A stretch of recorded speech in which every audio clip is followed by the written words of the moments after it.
রোজ ভাবি অন্যান্য যারা মানে ভিডিও করে, কন্টেন্ট করে, সারাদিনের ব্লগগুলো দেয়, তাদের ভিডিও দেখতে আমার খুব ভাল লাগে। আমিও তাদের মতন তোমাদের সাথে সারাদিনের ভিডিওগুলো শেয়ার করব। কিন্তু ক্লিপ তো তুলে রাখি, এডিটিং করার আর সময় হয়ে ওঠে না।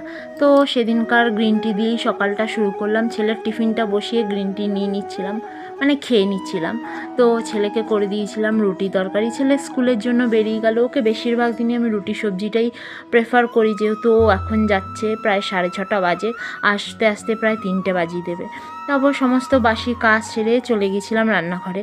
আর ফুলকপি আলু দিয়ে করে নিয়েছিলাম মাছের ঝোল। এখন ফুলকপিটা খুব একটা ভালো লাগে না, যেহেতু সিজন প্রায় শেষ, তাও ছিল ঘরে, নষ্ট হবে, তো করে নিলাম ফুলকপি আলু দিয়ে মাছের ঝোল। আর ছেলে খুব একটা মাছ পছন্দ করে না, করেছিলাম ডিম।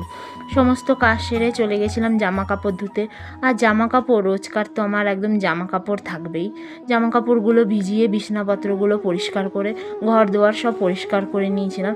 তারপরে গেছিলাম নিজের শরীরের যত্ন নিতে, সেখান থেকে নিজের কাজে চলে গেছিলাম।